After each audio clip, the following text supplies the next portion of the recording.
Exercise 3.4. In part 2 of the talk, the lecturer first talks about some of the characteristics of lectures in China and then compares these with lectures in the UK. Listen and make notes on the main points he makes. Part 2. Okay, so what did I find out? I think the first thing to say is that my impression is that in China, the lecturer delivers a lot of the content of the course, or the lecturer delivers a lot of the content of the course. And this seems to be especially true at undergraduate level. And just to reinforce this, the students I talked to were postgraduate students. In other words, they'd done undergraduate studies in China. I'm not sure about postgraduate studies in China, but what they said about undergraduate courses was that a lot of the course content came through the lectures. In other words, the students go to the lectures, they make notes in the lectures, and at the end of the term or at the end of the year, if they have a test or examination, in many cases, they simply give back to the lecturer what the lecturer gave to them during the lectures. And that seems to be sufficient to pass the exam and pass the course.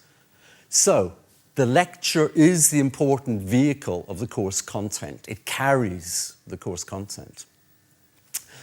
Now, the second point they made about lectures was that in China, they don't seem to be very interactive, in the sense that students sit, they listen, they make lots and lots of notes, but they don't often ask questions during the lecture or at the end of the lecture, and they don't have much discussion, either during or at the end of the lecture. And that is not expected of them.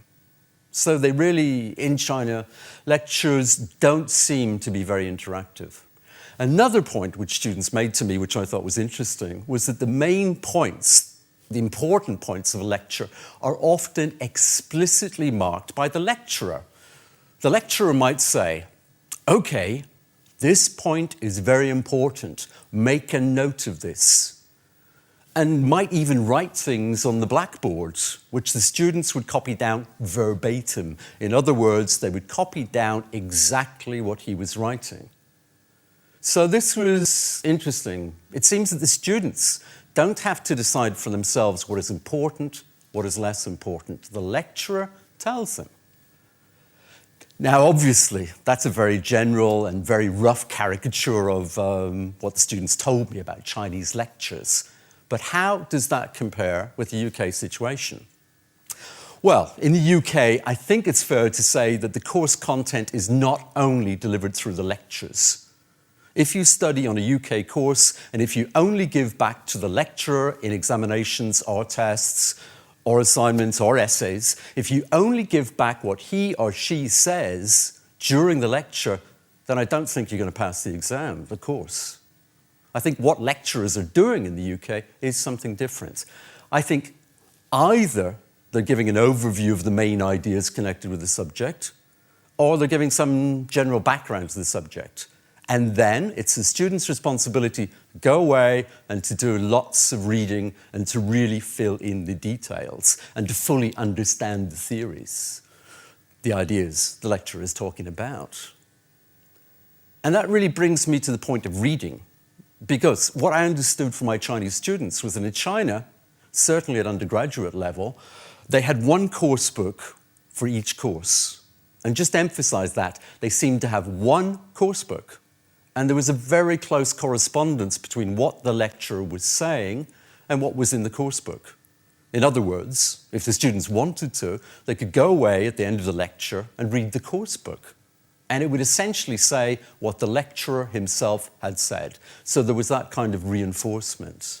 In the UK, it's very different. There's not one course book for one course. You can't just go away and read one book and find the entire content of the lectures there. You will have to read a lot of books and a lot of articles to fill in what the lecturer has given you. So in the UK, reading and reading really widely is an essential part of what students do after lectures. In China, it seems that there's a lot less reading, and the reading is mainly concentrated on this one course book. That's one thing about the UK. The other thing about the UK lecture, is that lecturers here do expect students to interact, to ask questions, to raise points of view, to make comments, to enter into discussion. Now, obviously, how much discussion there is, how much interaction there is, depends very much on how many students there are in the lecture. Here at Reading, in some cases, we may have 20 students in a lecture. And in other courses, you may have 200 students in a lecture. And obviously, there's less discussion if there are more students. There's less time for questions. But interactiveness, in general, is very important in the UK. Well, those are just some of my impressions of the differences between lectures in China and the UK.